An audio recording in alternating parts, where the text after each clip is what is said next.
Everybody, welcome back. X's and Knowles presented by Knowles 24/7. I am Trey Rowland. That is Kevin Little. Adam Brown on vacation. The big man taking some time out on the family. I think he's going to be sunning himself on the beach. When you see him, he's going to have a nice bronze glow. But today we are talking about, speaking of something else that's hot, Mike Norvell and his high school recruiting. We got a slew of high school commit breakdown film analysis videos, which of course are exclusive for our Knowles247.com board members, our VIP. So if you're seeing this, thank you. Spread the word. Get more of you. Watch the videos. These type of videos are exclusive for you guys. So that's who we're doing it for. Kev, big additions to Mike Norvell's class in recent weeks.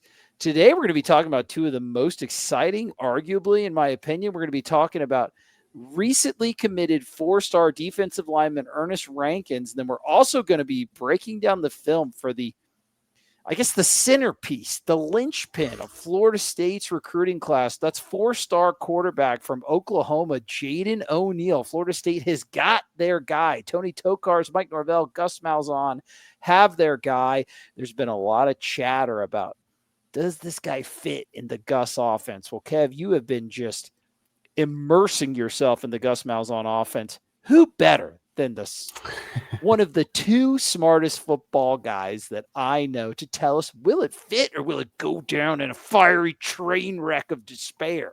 Watch the video to find out. First, we're going to talk about Ernest Rankins. He is a 6'4", 265 defensive lineman from Southwest DeKalb High School, Decatur, Georgia.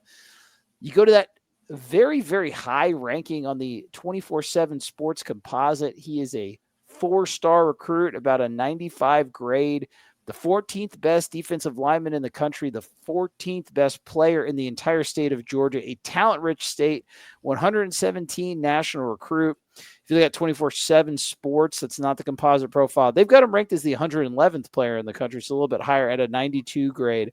I'm interested to see his film.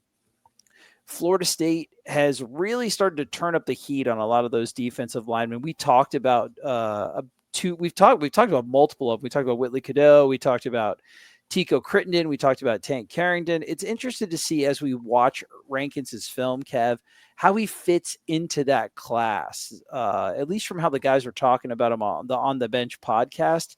This seems like it could be a very, very high ceiling take.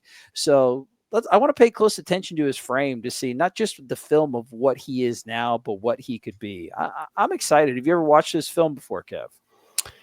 No, I haven't dove too deep into his film yet. I like to keep it fresh for the show, but when you talk about him, you think about frame, you think about the 6'4", 200 and But something 65 odd, pounds, which is 265, 270, plenty of room to grow. I mean, splitting some double teams there. I think, at least from what they were talking about, the film might be a little bit raw. So you got some really great physical tools. You're just going to have to develop them. He's a monster. I mean, this is pretty high competition too, up in North Georgia or North Atlanta.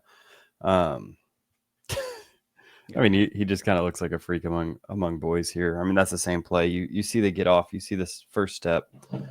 That's kind of something we're looking for as something to develop, not only the frame, but does he have that explosiveness? So here he is, obviously. God, he looks so much bigger than the dudes he's around. That's hilarious.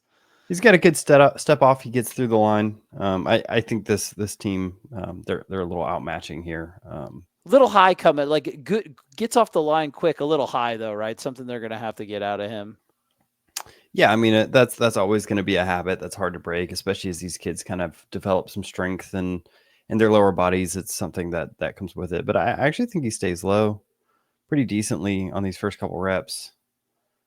Getting to the line of scrimmage.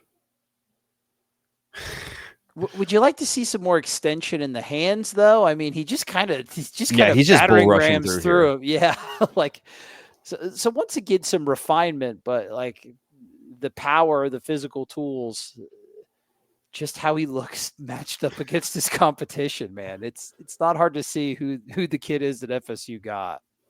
Yeah, and his film is not cut very well, so he should get a fair amount of criticism for that. But yeah, so yeah, not that play. you can see the strengths and the weaknesses here, right? So obviously the size, he's able to kind of overpower this center pretty easily, but right, ideally you'd like for him to be trying to get full extension here, trying to win that interior battle here. He's able to just kind of lean on that center and get through him purely from size, but I mean, he's quick. That's the thing. His first step, he's the first one off this ball, and he's the biggest one. So you're feeling kind of optimistic about kind of the I guess the the physical potential, attributes, right? Yeah, absolutely. And it's interesting too when he learns to play. He's making those really good plays right now. While like almost in spite of his frame, he's making good plays without using a lot of those physical tools, that wingspan, that arm length, that height, that leverage. Like he's just strong and athletic enough to just mash through that line, man. Once this kid learns to start playing with like technique and using his hands and disengaging a little bit, like that's like you said, they got potential. Yeah, you can see it here again. Kind of the strengths and weaknesses of where he's at. I mean, first of all, look at that wingspan. Just immediate. Just Mm-hmm. the kid's 4 feet off the ground with his hand in the dirt. But then he doesn't use it, right? He gets kind of hugged here by the guard. He loses this rep to a much smaller offensive guard, but you can see the pursuit. He works through it and he gets there. I mean, the physical talent is very clear. Like you see what they're talking about. You see the frame. You see how this kid can put on 30, 40 pounds, be an interior defensive lineman for you, and still be someone that, if you can teach how to use his hands properly, could be someone that's effective for you down the line. Yeah, he But right stays. here, that's another example, right? He's kind of letting this guard get in his chest. He loses this rep off the line. He gets to clean it up because his teammates get some good penetration. But I mean, he kind of lost that rep off a double team, to be fair. Yeah, but the disengage, he gets he stays chest to chest a lot. He doesn't really disengage. I'm glad they put it on here for like context. I don't think that is a highlight in my opinion, right? Even though No, he I won't mean, you see his tackle. physical tools, which I think is what he's trying to show off. Mm-hmm. Right. He disengaged and made the tackle, but yeah, I mean, there's a lot of technical stuff that could be fixed, but I mean, to be honest, there were one or two guys they took pretty early where you're thinking, well, technical stuff needs to be fixed and he's got size, but does he have explosiveness? Or Mm-hmm. got explosiveness, but does he have size? This dude has the first step. He has the length. I mean, it looks like an elite arm span, but there's some technical stuff that he needs to work on still. Where do you lean on that? Like where Florida State is right now, just after 2-10, good recruiting, but not elite recruiting. It looks like they're kind of having to make a choice between physical traits or production. Usually when you get the guys who have physical traits and production are the dudes that go to like Georgia, Ohio State, Alabama. Now they did beat out Auburn for this kid. This kid did camp at Georgia.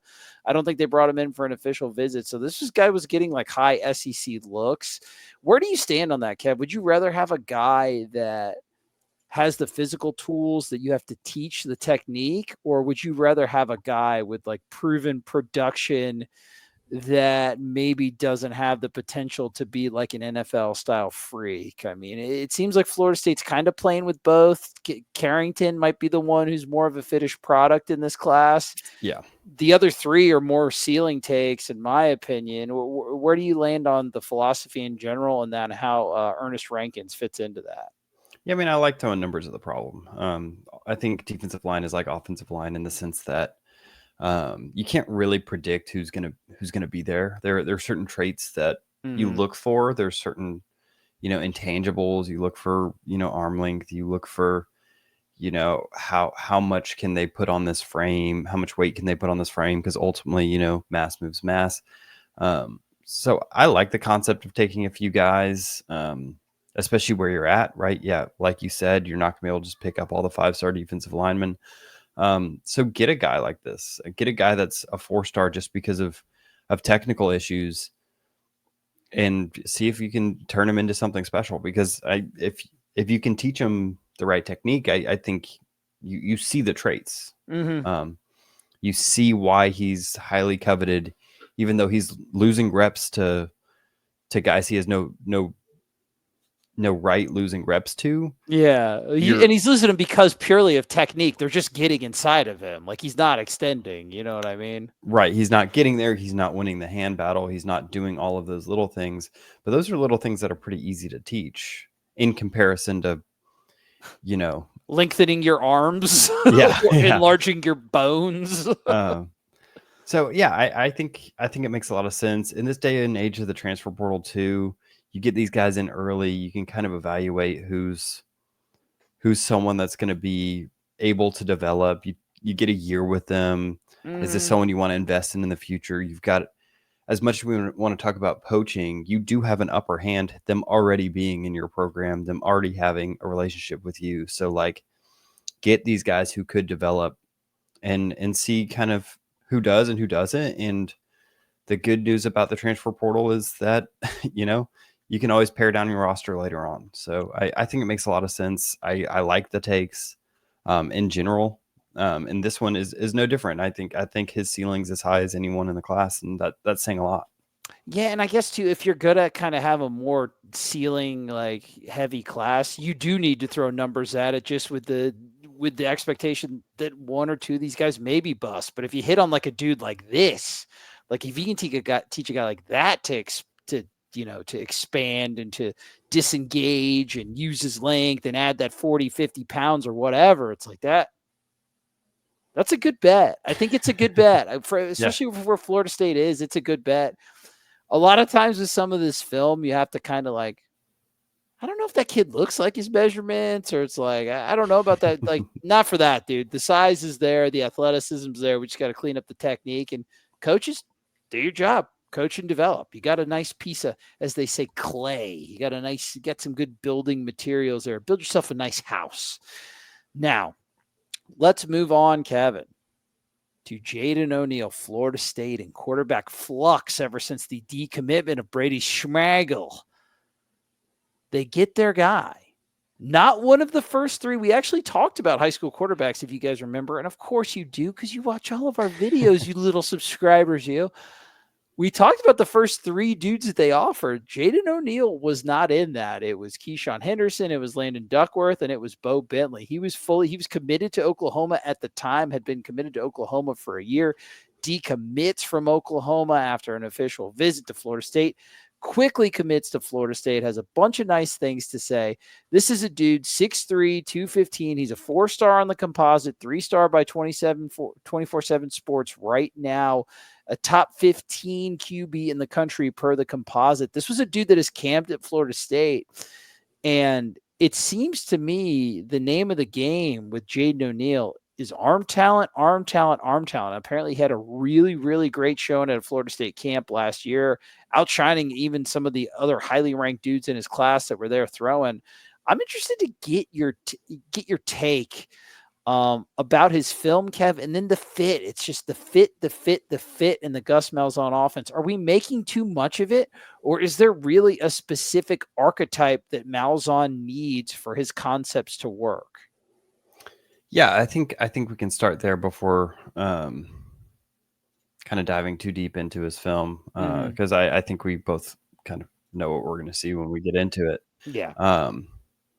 Gus Malzahn has had a successful offense with the passing, like a pocket passer, a quarterback with less than 200-300 rushing yards on the season. But notice I said a successful season. I noticed you didn't use the plural there, Kevin. So we're talking about one season out of his coaching career. So there is a frame of reference, but it's a very, very small sample size. Yeah. So it's possible. I'm actually going to I'm hoping to do a video on that sooner rather than later, because I think that's an interesting question, right? Like, in general, the more mobile a quarterback, the more rushing yards a quarterback gets in a season for Gus Malzahn, the more successful his offense is. Like, period. There's a pretty good correlation between those two things, except for 1 year with Jared Stidham at Auburn. So it's not impossible, but I'd be very curious to see kind of how they build around this and what that means for them. But to go on the other side of it is Oklahoma fans, people who follow that program were pretty sad to see this kid leave their class. He's, he was kind of a fan favorite over there. So there's something to like here. Arm talent. The coaches clearly like him. And I don't think he's like a crap athlete. I just don't think he is like the elite running guy. Like I'm interested to see his kind of pocket presence, man. Arm talent right here. Let's go right for the arm. Yeah, he's got a better editor than Rankins does for sure already. He does. What do you see on this throw, boss man? Yeah, he's cut these up pretty tight. So yeah, we've got an outside post. He's throwing the ball about 45, 50 yards in air, kind of on a line here. I mean, that's a rope. Yeah, dude, right into his hands. Oh, and what kind of throws is he going to be? Is he going to be asked to make in a Malzahn offense? I mean, he's trying to make this kind of throw. He's trying to throw accurately downfield, hit those posts over the top of safeties in a cover 3 or cover 4. This is exactly the kind of throw he's trying to make. I like that there's not too much air on it.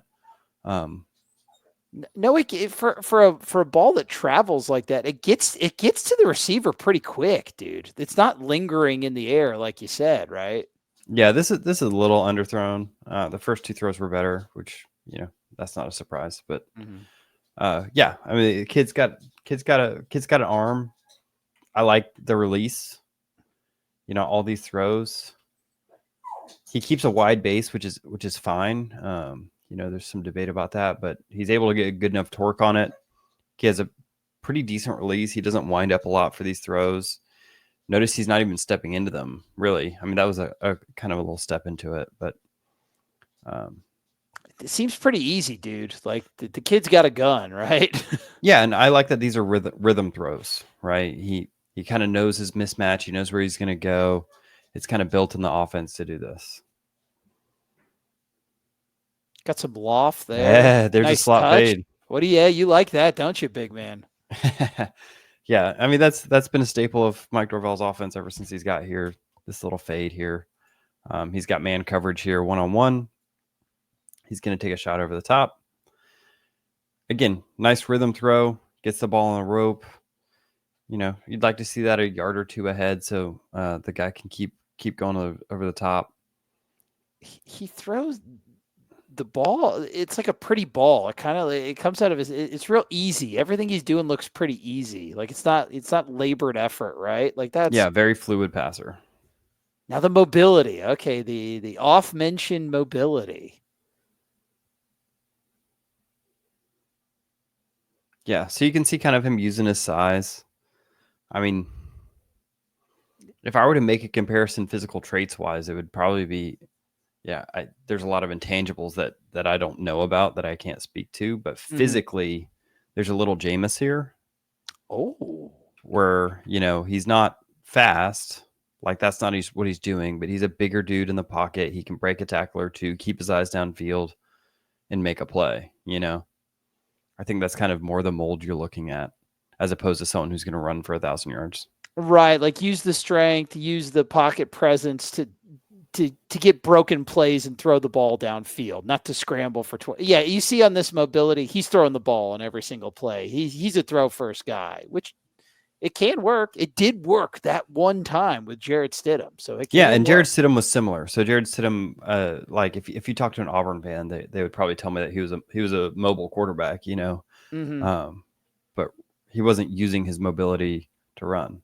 There's some speed. Yeah. I mean, tell me that doesn't kind of look like Jameis run out there. Yeah, maybe not like the baby giraffe style that Jameis had, but maybe like a teenage giraffe, an intermediate. In high school, he didn't look so gangly next to high school athletes. Yeah, dude. Maybe he kind of runs like an 8th grade giraffe. Yeah, I see what you're saying, dude. But it's the size, and the ability to stay on his feet so he can deliver throws. And he's got a nice thick base, and I mean, this is sick throw. Yeah. Like that's an awesome play. Like that's really exciting stuff. Ooh, Oh, that's a little bit agility. there was no 6-foot players in this league. Yeah, I don't know what the Mustang Oklahoma the competition's like, but he's better than them. He's a man among boys here. Right read on a read option. Yeah, yeah. I think people undersell his athleticism. I mean, he's not unathletic. This is better than you can do, viewers at home.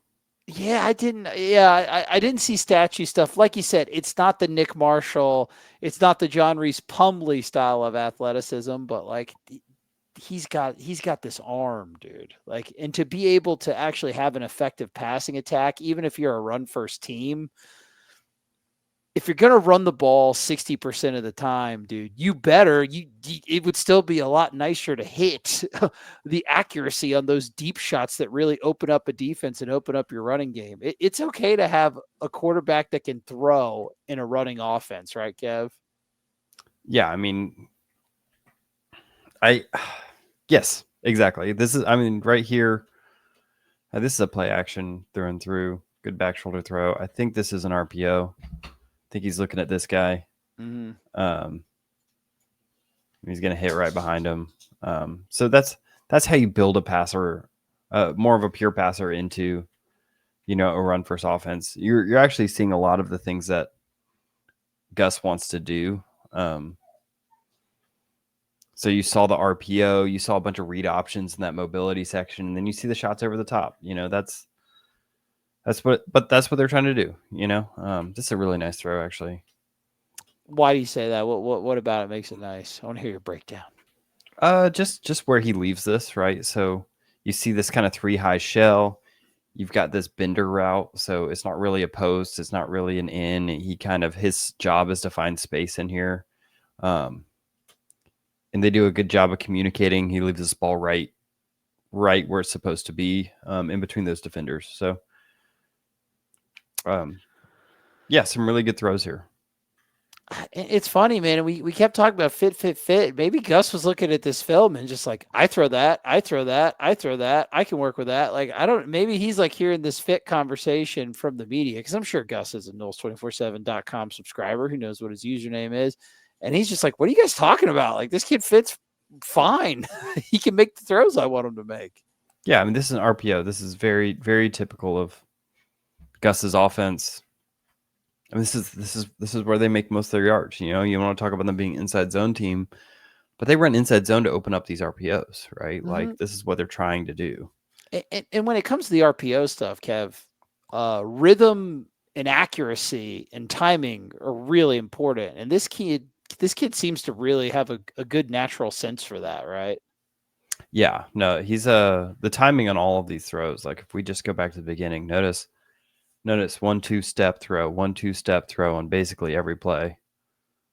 Oh, not that one. Well, that's different. This is where we're slinging it. But yeah, like the RPO stuff, the stuff over the middle, boom, boom, boom, boom, 1, 2, 3, gather, step, throw. 1, 2, 3, gather, step, throw.